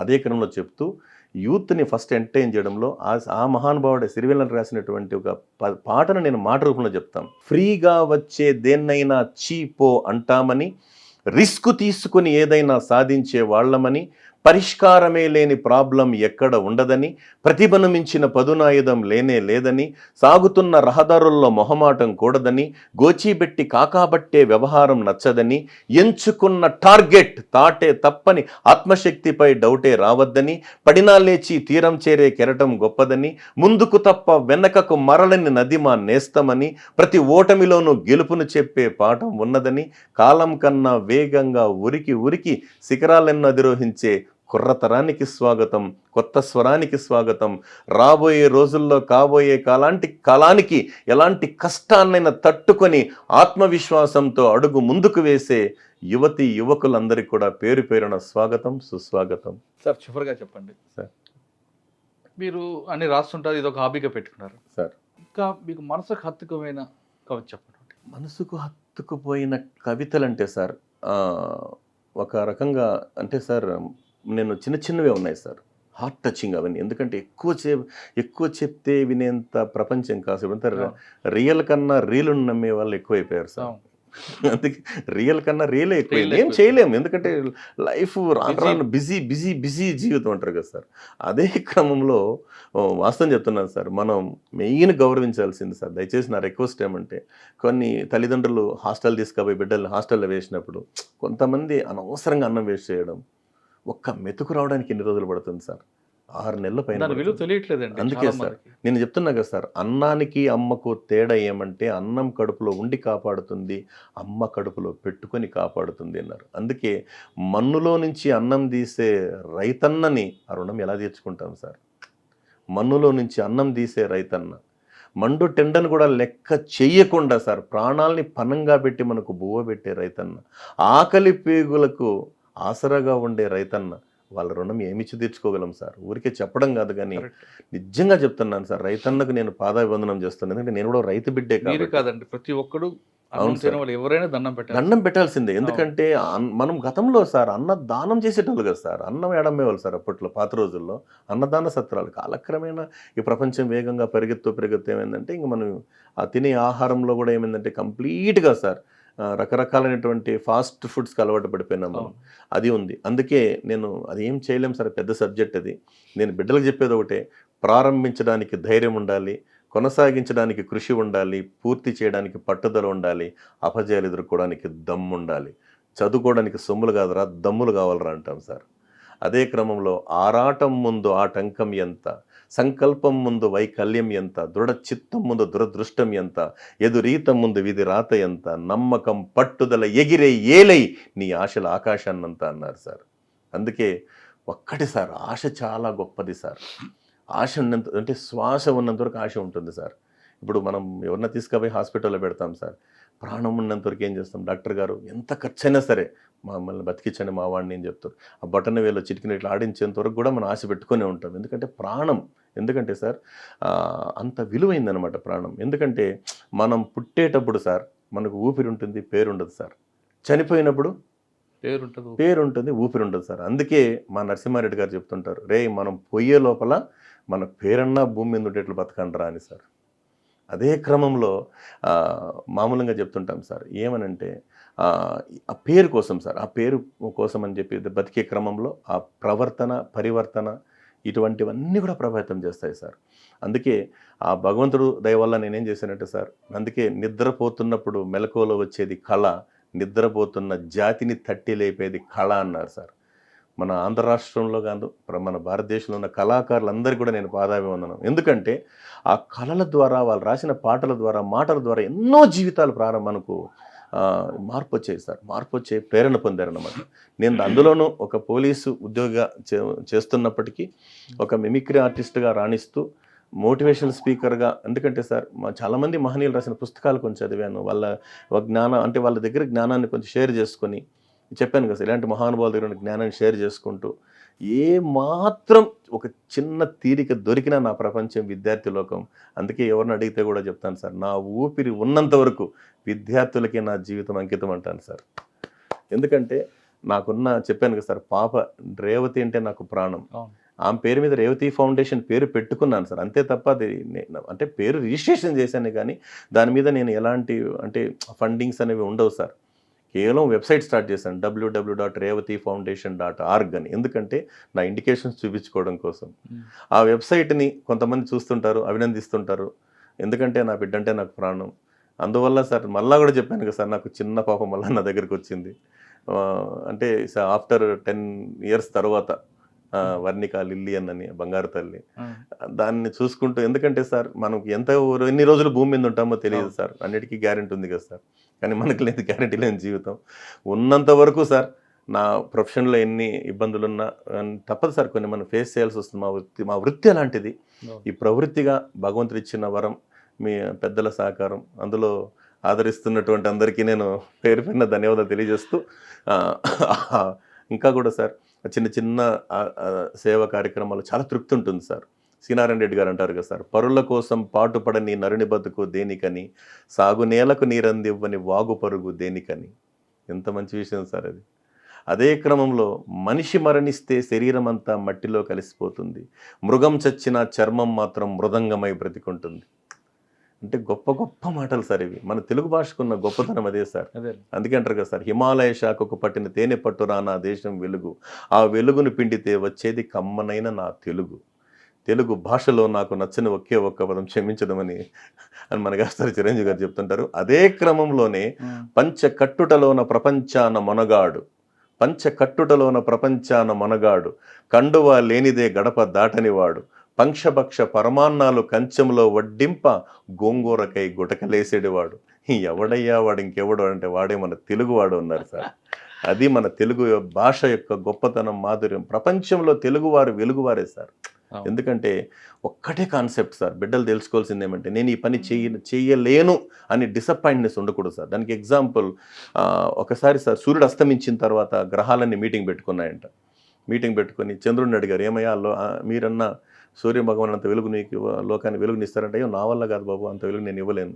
బుద్ధుడిని అడిగారు, గురువుని అడిగారు, అన్ని గ్రహాలను అడిగారు. ఎవరు అడిగినా ఆ మహానుభావుడంత వెలుగు మేము లోకానికి ఇవ్వలేము. అప్పుడు ఒక 1 feet క్యాండిల్ పైకి లేచిందంట సార్, నేను ఇస్తా వెలుగు. సూర్యభగవానుడు ఎక్కడ, నువ్వెక్కడ, నీ మొహం చూడు అంటే, సార్ మీ అందరికీ నమస్కారం, ఒక్కటే చెప్తా, ఆ మహానుభావుడంత వెలుగు నేను లోకానికి ఇవ్వలేకపోయినా నా చుట్టూ నేను 10 అడుగులకైనా వెలుగునిస్తానని చెప్పిందంట sir. That is positive thinking. అదే గౌతమ బుద్ధుడు ఒక్కసారి 40 మంది శిష్యులు తయారు చేసి, శిష్యులారా తూర్పు పడమర ఉత్తరం వెళ్ళండి కానీ దక్షిణం వైపు వెళ్ళొద్దండి అన్నారు. ఒక శిష్యుడు గురువుగారు నేను ఆ దక్షిణం వైపు వెళ్తా అన్నాడు.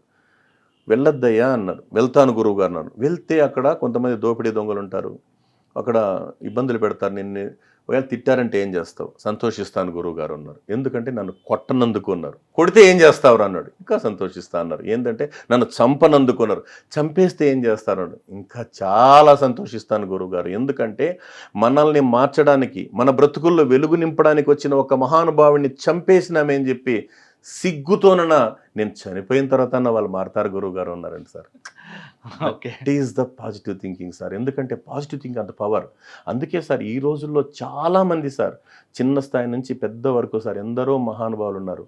వాళ్ళు సైకాలజిస్టులుగా, వ్యక్తిత్వ వికాస నిపుణులుగా, వాళ్ళు పూర్తి స్థాయి విద్యని, అంటే వృత్తిపరంగా సార్, నిజంగా వారందరికీ కూడా నేను చేతులెత్తి నమస్కరిస్తున్నా. ఎందుకంటే ఉమ్మడి కుటుంబాల విచ్ఛిన్నమైన నేపథ్యంలో, రాను స్ట్రెస్ పెరుగుతున్న నేపథ్యంలో ఏం చేస్తాం సార్, తప్పదు. అందుకే అన్నారు కదా సార్, ఆ స్ట్రెస్ ఎక్కడి నుంచి పుట్టుకొచ్చిందంటే, మనకు ఉన్నటువంటి కృతయుగం, త్రేతాయుగం, ద్వాపరయుగం, కలియుగం సార్. కృతయుగంలో అసలు స్ట్రెస్ లేదు సార్. ఎప్పుడైతే త్రేతాయుగంలో సీతమ్మను రావణాసుడు అపహరించిపోయినాడో అప్పుడు రాముడికి స్ట్రెస్ మొదలైందంట. అంటే నీళ్ల కౌతులు ఉన్నటువంటి యొక్క స్ట్రెస్ ఇండియాలో అడుగుపెట్టిందంట సార్. మరి ద్వాపరయుగం పాండవులు, కౌరవులు సార్, మనుషుల మధ్యలోకి వచ్చేసింది. రియల్ ఎస్టేట్ గొడవలు అప్పుడే స్టార్ట్ అయిపోయినాయి. అంతే కదా సార్, భూ వివాదాలు, అదే కదా సార్ కారణం. నెక్స్ట్ ఇప్పుడు కలియుగం, మనిషి లోపలికి వెళ్ళిపోయింది స్ట్రెస్. అందుకే కదా సార్ బీపీలు, షుగర్లు, భయాలు, అంతే కదా సార్. ఎవరు టైం చేరతామో లేదో, తింటామో లేదో, తినాలన్నా భయం, అన్నింటికీ భయం. కానీ ఆ భయాన్ని జయించడమే జీవితం సార్.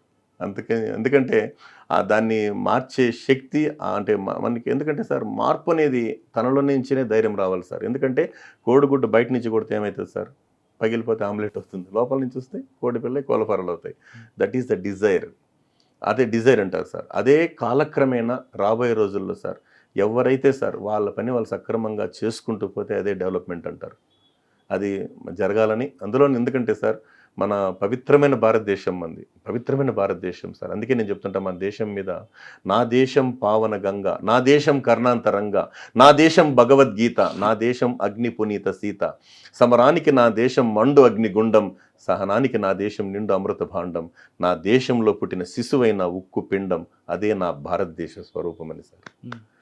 ఎందుకంటే ఇక్కడ ఉన్నటువంటి ఈ కాల పరిస్థితుల్లో సార్ ఇంకా కూడా ఖచ్చితంగా మనం అభివృద్ధి చెందుతున్నాం అనే క్రమంలో ఉన్నారు. కాబట్టి ప్రతి ఒక్కరూ తాము ఎంపిక చేసుకున్న పనిని ఇష్టపడి కష్టపడి చేస్తే ఒక అద్భుతమైనటువంటి ఫలితాలు సాధించి వారు వారి జీవితాలు వారి కుటుంబాలు చల్లగా ఉంటున్నదే నా ఆలోచన, నా ప్రగాఢ నమ్మకం సార్. పుట్టేటప్పుడు ఊపిరితో పుడతాం, కానీ పేరుతో పుట్టాం. పోయేటప్పుడు పేరు ఉంటుంది, ఊపిరి ఉంటుంది. పుట్టి నుంచి చావు వరకు జరిగిన కాలంలో మన పేరు మాత్రం చిరస్థాయిగా ఉండిపోవాలంటే ప్రతి మనిషి పాజిటివ్గా థింక్తో ఉంటే ఖచ్చితంగా ఆ పేరు అనేది ఇప్పటికీ చిరస్థాయిగా ఉండిపోదంటూ రామ్మూర్తి గారు చెప్తున్నారు. ప్రతి మనిషిలో నెగిటివ్ అన్నది పక్కన పెడితే పాజిటివ్ ఆలోచిస్తే ఆ మనిషిలో బలం అంత దానికి విలువ కట్టలేదు. కాబట్టి ప్రతి మనిషి కూడా తమలో ఉన్న నెగిటివ్ థింకింగ్ కాసేపు పక్కన పెట్టి పాజిటివ్తో ఆలోచించండి అని చెప్పిన ఒక కథ వింటే చాలా స్పష్టంగా దాంట్లోనే భావార్థం చేసుకుంటే చాలా మంచి విషయం తెలుస్తుంది. ఎక్కడైతే మనం వెళ్ళకూడదు వెళ్ళామో అక్కడ ఒక వ్యక్తి తిడితే నాకు కొట్టలేదు కదా అని సంతోషపడ్డాడు, కానీ కొడితే నన్ను చంపలేదు కదా అని సంతోషపడ్డాడు, కానీ చంపితే ఆ వ్యక్తిలో మార్పు వస్తుందండి ఆయన సిగ్గుతో తలదించుకుంటాడని ఆ వ్యక్తిలో చనిపోతున్న వ్యక్తి కూడా పాజిటివ్గా ఆలోచించాడు. ఇది చెప్పడం ఈజీ, చేయడం ఆచరించడం చాలా కష్టం అనే విషయం చాలామంది తెలుసు. కానీ ఇప్పుడున్న ప్రపంచంలో నేను గాంధీ గారిని కాదు, ఒక చెంప మీద కొడితే మరో చెంప చూపించడానికి కానీ భావించే తరంలో ఇటువంటి సంఘటనలు ఒక ఎగ్జాంపుల్గా తీసుకొని ముందుకు వెళ్తే ఖచ్చితంగా మీలో మార్పు వస్తుంది. ఎక్కడైతే స్ట్రెస్ వస్తుందో ఆ స్ట్రెస్ నుంచి బయటపడతారు. పాజిటివ్ థింక్ అనేది ది బెస్ట్ అనేది విషయం రామ్మూర్తి గారి ఇంటర్వ్యూ తెలుస్తుంది. ఇది డీజీ రామ్మూర్తి గారి ఎక్స్క్లూజివ్ ఇంటర్వ్యూ. వచ్చే వారం మరో గెస్ట్తో మళ్ళీ కలుద్దాం. అంతవరకు నమస్తే. Thank you sir. Thank you very much. నమస్కారం. ప్లీజ్. Thank you sir.